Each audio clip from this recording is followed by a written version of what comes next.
Halo teman-teman, kita kembali lagi di seri kuliah Filsafat dan Sastra untuk pemula ya. Hari ini kita akan mencoba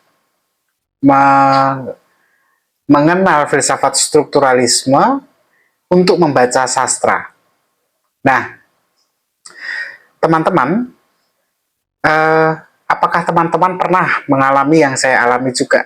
Ya, ketika saya membaca cerita-cerita rakyat atau dongeng-dongeng, utamanya ketika saya sedang membacakan cerita untuk anak saya ya, itu saya merasa ada pola cerita yang mirip antara satu dongeng dengan dongeng lain. Padahal dongeng yang saya bacakan ini berbeda negara asalnya. Misalnya begini, di satu dongeng saya melihat ada kisah seorang pahlawan yang memulai perjalanan menghadapi ujian yang berat, lalu akhirnya dia bisa melampaui ujian itu dan menang. Nah, saya membaca dongeng yang lain dari negara yang lain, dari budaya yang lain, ternyata serupa. Atau kisah tentang seorang tokoh yang miskin, seperti Cinderella, yang kemudian mendapatkan bantuan yang ajaib. Dan kemudian dia bisa hidup bahagia pada akhirnya. Saya melihat Cinderella, saya melihat Aladdin, atau kemarin yang kita tonton, film animasi Indonesia, Jumbo kan juga begitu, tokohnya yang sulit tapi mendapat bantuan, selalu ada bantuan ajaib dari makhluk peri atau apapun itu. Nah, mengapa pola-pola itu bisa muncul berulang di banyak tempat, di banyak budaya yang berbeda, padahal beberapa dongeng itu berasal ribuan tahun yang lalu, yang mereka tidak bisa saling berkomunikasi. Nah, disinilah kita masuk ke pembahasan filsafat dan teorinya yang disebut sebagai strukturalisme. Jadi strukturalisme itu secara sederhana adalah cara pandang yang melihat segala sesuatu, termasuk sastra, gitu ya, sebagai bagian dari sebuah struktur. Nah, struktur di sini artinya sistem yang saling berkaitan. Jadi struktur, di dalam struktur itu ada sistem-sistem yang saling berkaitan. Jadi karya sastra itu tidak berdiri sendiri, melainkan dia selalu berhubungan dengan pola-pola, tanda-tanda, dan aturan yang membentuk dia. Sadar atau tidak, itu si pembuat karya sastra itu sendiri, dia mengulang pola-pola yang sama. Dia diatur oleh aturan yang dia sendiri mungkin tidak sadar. Nah, kalau kita bicara filsafat strukturalisme, maka kita harus bicara tentang seorang tokoh bernama Ferdinand de Saussure. Ferdinand de Saussure sendiri akrab dengan sastra karena dia adalah seorang ahli bahasa. Nah, Ferdinand de Saussure mengajarkan bahwa bahasa itu bukan hanya kumpulan kata, tapi bahasa itu adalah sistem tanda. Sebuah kata punya makna bukan karena dia itu berdiri sendiri, melainkan karena dia itu punya hubungan dengan kata-kata lain. Misalnya, kata panas itu punya arti panas karena ada dingin. Kalau tidak ada kata dingin, mungkin kita tidak tahu apa itu kata panas. Nah, cara pandang seperti ini kemudian mempengaruhi studi sastra. Ada tokoh-tokoh seperti Claude Lévi-Strauss, yang juga sudah kita bahas beberapa bulan lalu, Roland Barthes, yang mulai melihat karya sastra itu bukan hanya cerita individual, maksudnya karya sastra sebagai satu sastra tok gitu ya. Tapi karya itu tuh sebenarnya bagian dari sistem tanda yang jauh lebih luas. Untuk memperjelasnya, mari kita ambil contoh. Dalam banyak cerita rakyat Nusantara misalnya, cerita tradisional ya, kita kan sering menemukan pola adanya 3 urutan. Pahlawan atau seorang hero yang masuk ke dalam ujian atau sesuatu tantangan, yang kemudian dia bisa memenangkan ujian itu menjadi satu kemenangan atau kebahagiaan. Contohnya, pahlawannya Bima, Werkudara dalam pewayangan.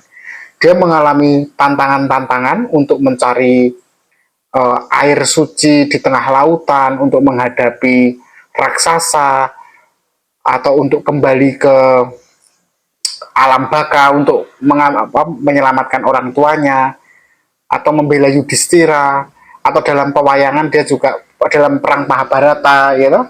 Dia mengalami ujian menghadapi naga laut dan dia menang. Ini cerita pewayangan nih. Sekarang kita ambil cerita lain, Malin Kundang dalam cerita Minangkabau. Sama, menghadapi tantangan, tapi ya akhirnya kemenangannya bukan pada dia, tetapi pada ibunya ya. Atau kisah-kisah lain, misalnya Jakatarup, misalnya selalu Gatot Kaca gitu ya. Atau kisah-kisah di mana hero itu mengalami satu tantangan, dia bisa memenangkan ujian itu dan menang. Nah, polanya mirip, meski tokoh dan latarnya berbeda.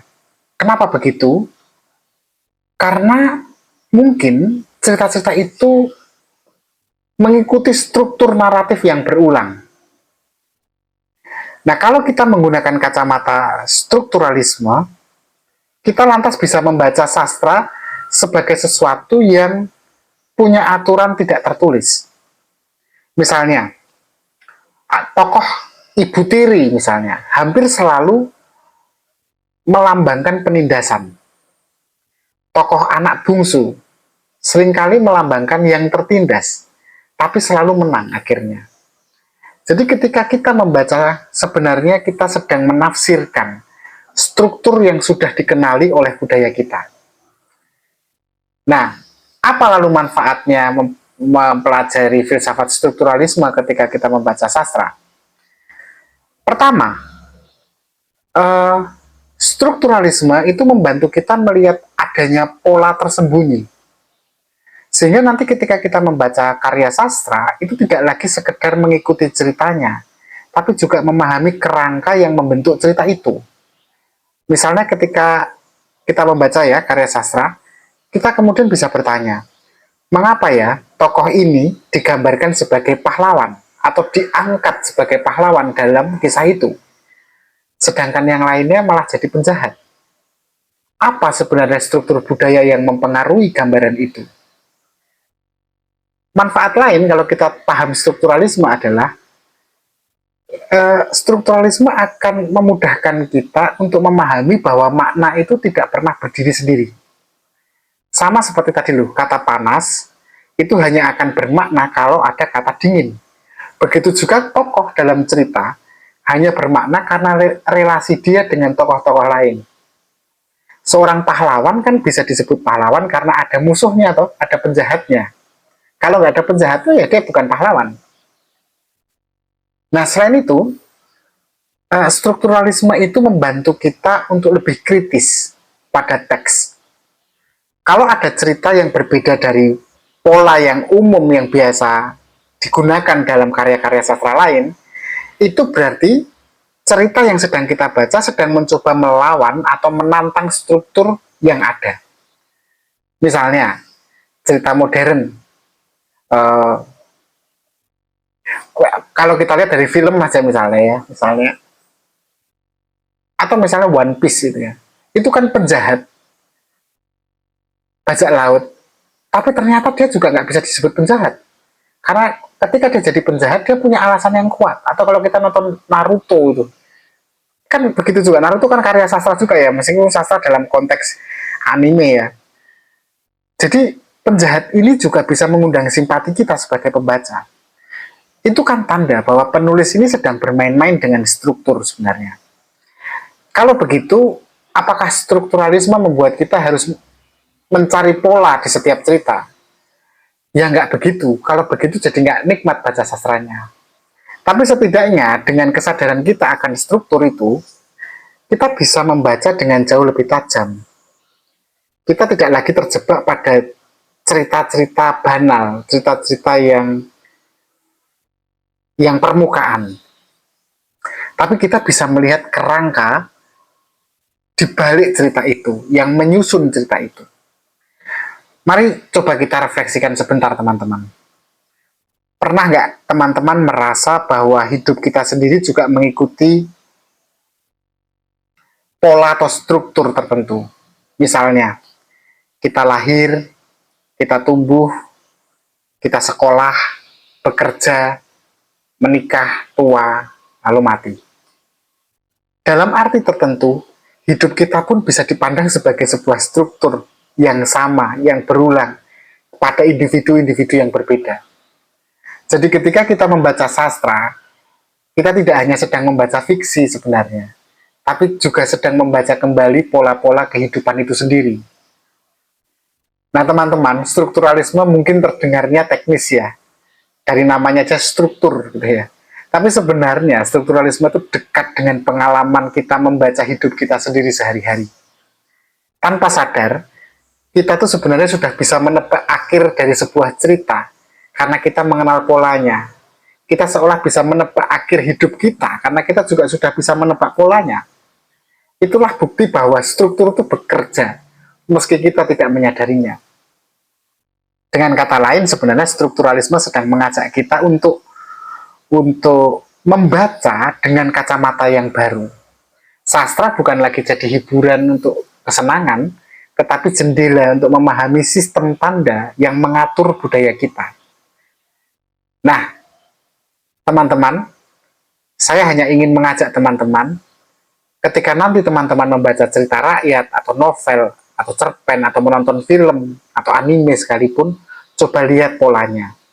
Apakah tokoh dalam cerita itu mengikuti struktur klasik, pahlawan ujian dan kemenangan, atau justru melawan pola itu dengan cara yang unik?